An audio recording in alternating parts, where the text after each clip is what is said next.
आइए बढ़ते अगली खबर की ओर। पूर्व हरियाणा मंत्री करण सिंह दलाल के नेतृत्व में क्षेत्र में बढ़ते प्रदूषण को रोकने में नाकामयाब रही सरकार सहित अन्य महत्वपूर्ण मुद्दों को लेकर प्रेस वार्ता आयोजित की गई। इस अवसर पर मीडिया से रूबरू होते हुए करण दलाल ने कहा कि वायु प्रदूषण आज संपूर्ण विश्व के लिए एक चिंता का विषय बना हुआ है। हमारे फरीदाबाद जिले में सांस लेना मुश्किल हो गया है। वर्तमान राज्य की बीजेपी सरकार इस तरफ कोई भी ध्यान नहीं दे रही है और आमजन को इस समस्या से अकेले ही लड़ने के लिए छोड़ दिया गया है।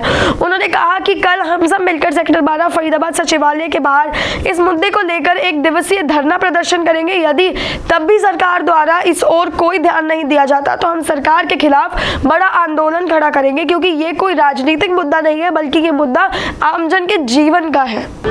जो धरने का सांकेतिक धरने का जो फैसला कांग्रेस पार्टी ने लिया है उसकी वजह है फरीदाबाद में जो ये प्रदूषण का जो माहौल बिगड़ा हुआ है, जो लोगों के आज बच्चों के लिए, बुजुर्गों के लिए, महिलाओं के लिए इस प्रदूषण में जीवन को जीना बहुत मुश्किल हो रहा है। सरकार हाथ पर हाथ रख कर के बैठी हुई है, प्रशासन अपनी जेबें भरने में लगा हुआ है।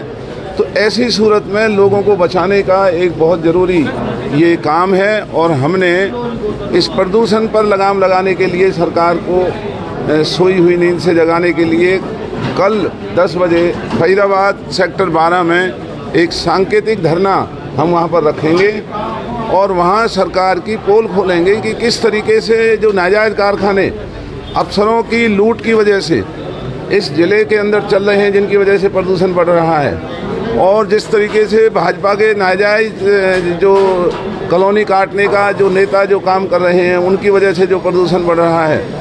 जो सड़कों के लिए पैसा आया उस पैसे को भाजपा के नेता हजम कर चुके हैं। उन सड़कों के ना बनने से जो प्रदूषण बढ़ रहा है, शहर के अंदर जो सफाई ना होने की वजह से जो प्रदूषण बढ़ रहा है, पहाड़ों में नाजायज़ खुदाई की वजह से जो प्रदूषण बढ़ रहा है, और सरकार कोई भी कदम उठाने का काम नहीं कर रही है। तो इस खतरनाक प्रदूषण के माहौल से इलाके के फरीदाबाद ज़िले के लोगों को राहत दिलाने के लिए कल हम वहां पर सांकेतिक धरना फरीदाबाद सचिवालय पर रखने जा रहे हैं। तो कोई सुझाव पत्र या मांग पत्र भी सौंपा जाएगा जिसमें पॉल्यूशन से निपटने के जो है सुझाव हो? हमारा पहला सुझाव होगा कि ये प्रदूषण जब तक इतना बढ़ा हुआ है तो